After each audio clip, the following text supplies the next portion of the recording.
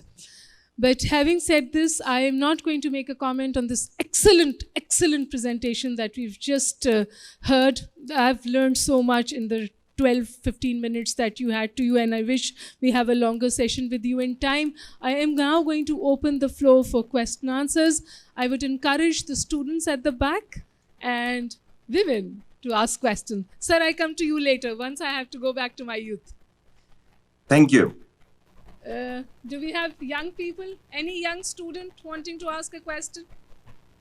Okay, sir, then you have the floor. Hello. Please introduce yourself.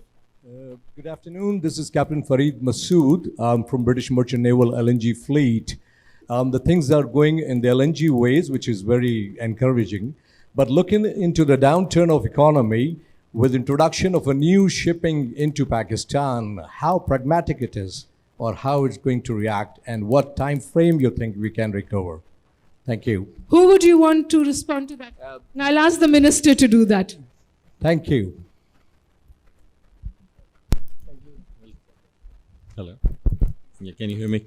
Well, thank you very much. Certainly, we are facing some serious economic stress nowadays, but this situation will not last for long. We are determined. We are a country of more than 220 million people. We have faced serious times.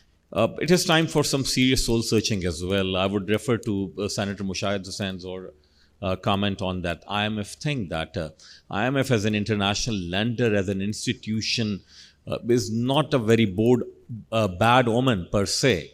Rather, it requires you to go for corrective measures, the internal controls which any one should have applied much earlier. So the situation is serious, situation needs attention, and the attention is being paid. We are trying to sort it out as early as possible. So yeah, Pakistan is resilient, Pakistan's economy will recover, and everyone's investment here is safe. Rest assured. Thank you. Thank you so much.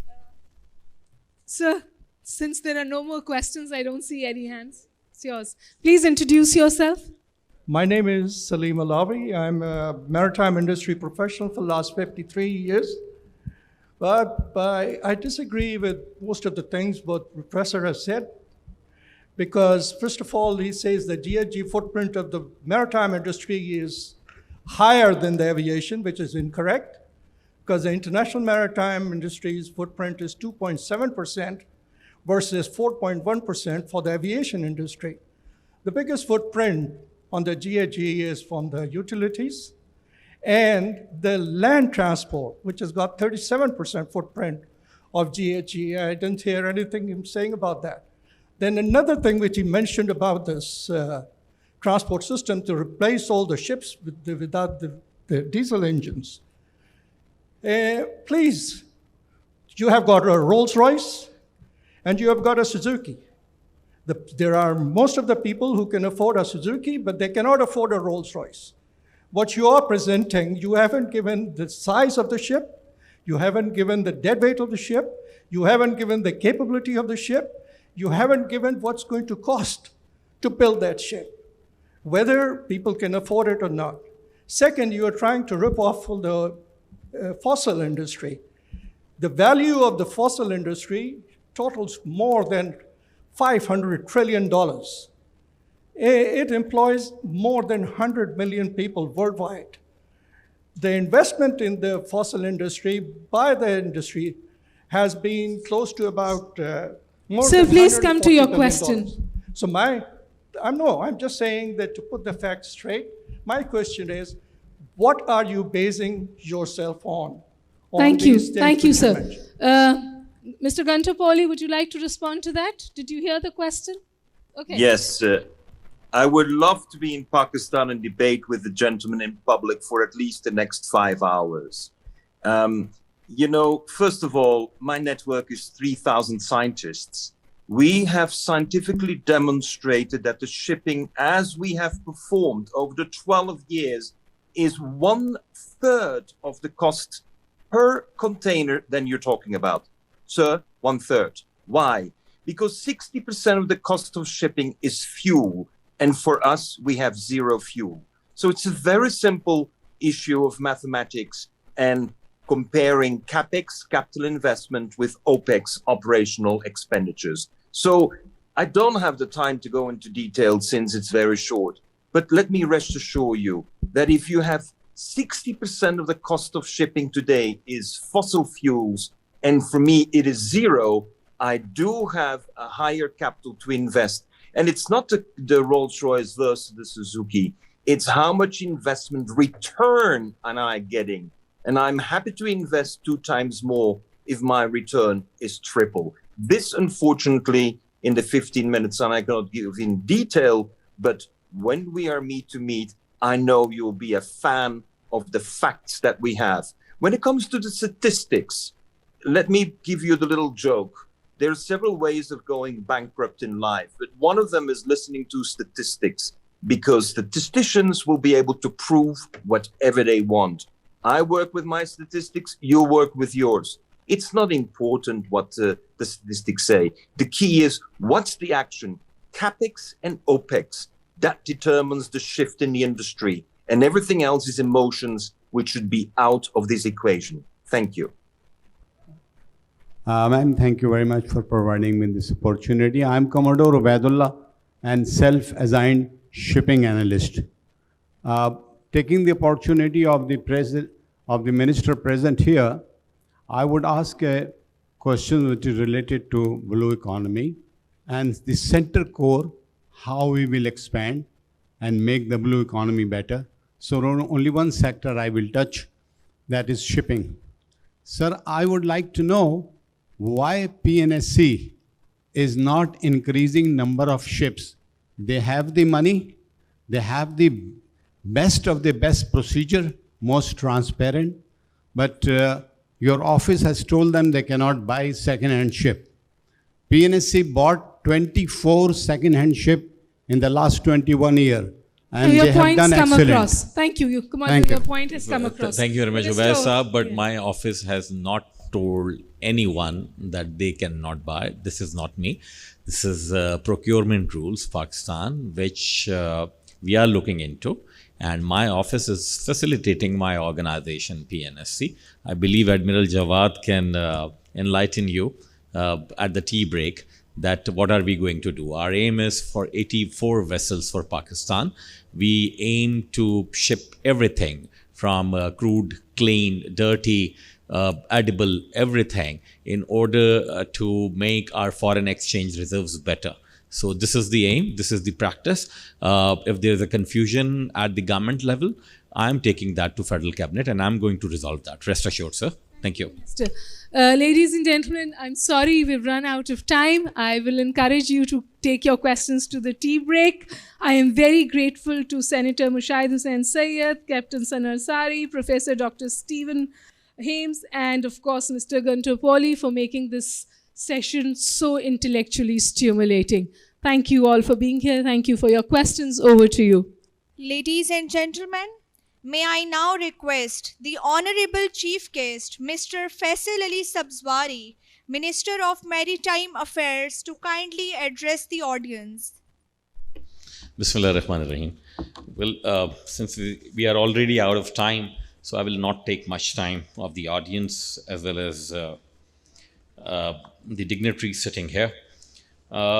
Thank you very much for inviting me as a chief guest here at NEMA's very enlightening session, and I believe that PIMEC is a very good step.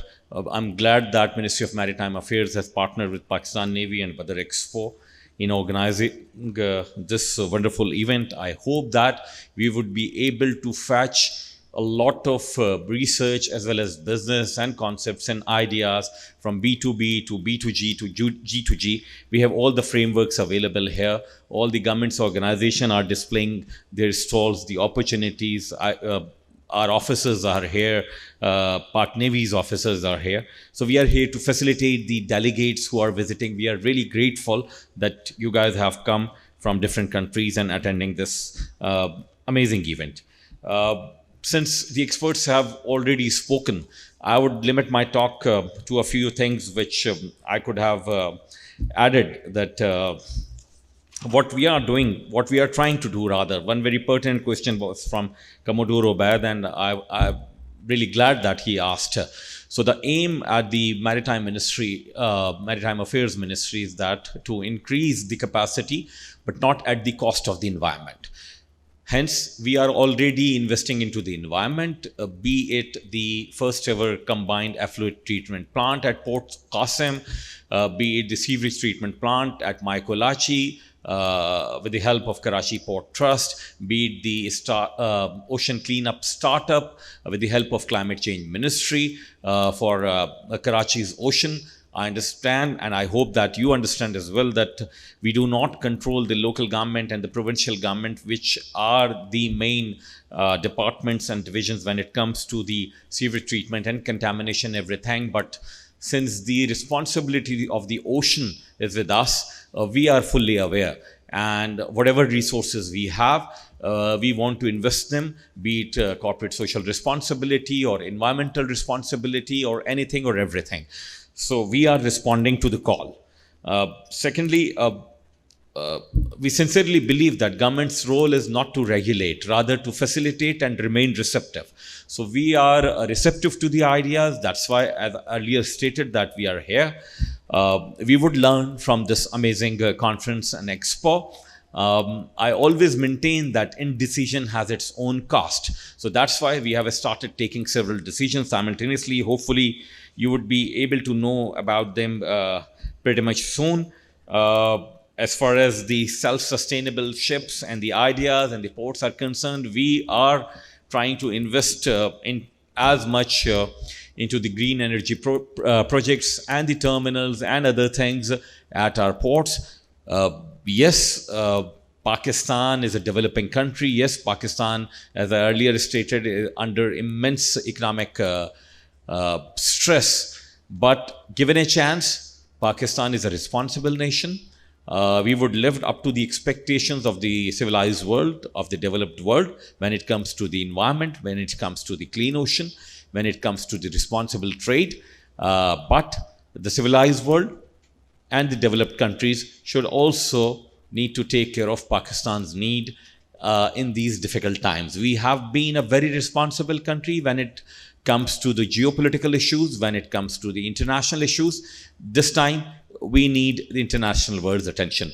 I hope that civilized world would certainly respect the intensity of the particular situation which we have been facing, be it terrorism, be it geopolitical situation, be it an overpopulous country, be it economic crisis or whatsoever.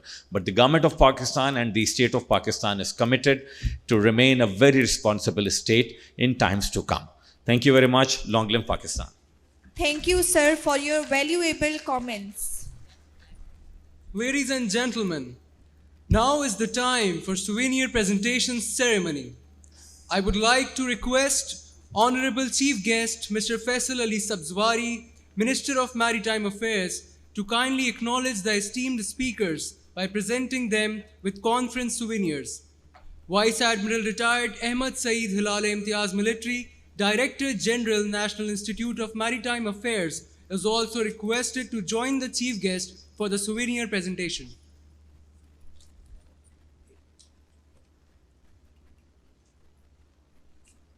First, I would like to request Dr. Humanaz Bakai to receive souvenir from the Chief Guest.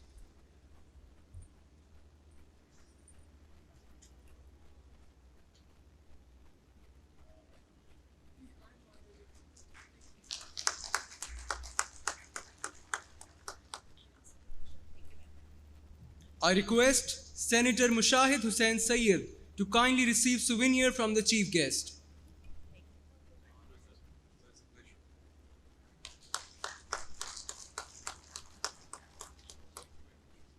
Thank you, sir. I would now request Vice Admiral Retired 𝐓𝐻𝐸𝐬𝐤𝐸𝐢𝐶 Military, DG NEMA, to present conference souvenir to the Honorable Chief Guest, Syed Faisal Ali Sabzwari.